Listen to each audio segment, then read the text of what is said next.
addition to presenting the historical facts of the affair, the exhibition and the museum's interpretive public programs will address many themes. Among them, justice denied to the falsely accused and or convicted, individual rights versus state security, the power of the press and media in shaping public opinion, anti-Semitism, racism, and discrimination within free societies, the power of the individual voice in making a difference, Theodor Herzl, in the birth of political Zionism.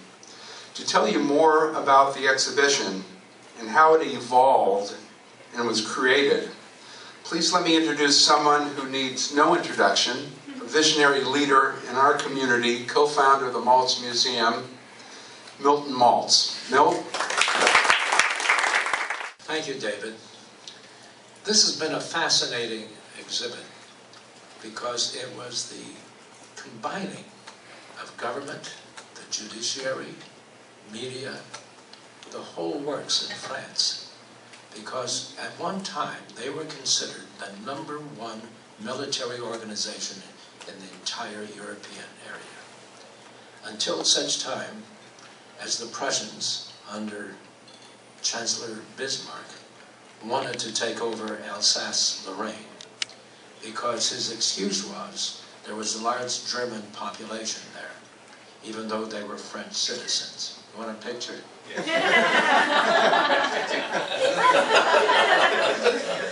Thank you. Anyway, so here was the #1 military organization in Europe, and they were beaten by the Prussians. They were humiliated, and it was an embarrassment to the French people.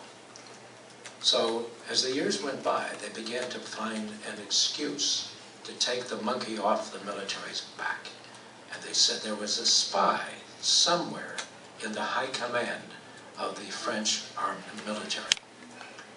They selected 6 different individuals that they thought might be of that concept. And at that time, in the German embassy, there was a cleaning woman that found a document on the ambassador's desk in which it showed the entire battle plan of the French army. And they knew that that was given by someone who was in the high command and was a spy in behalf of the Prussians. So they were able to whittle it down to 6 different individuals. And in looking through, they found, well, here's a fellow who was born in Alsace-Lorraine. Although he's a French citizen and a captain in the French army, he had a lot of relationships with Germans. And above all, he's a Jew. That's the guy. Let's nail him. He's the spy. And because of him, we lost the war. Unbelievable. They had no evidence. So they began the process of manufacturing evidence, which later on was found to be actual false.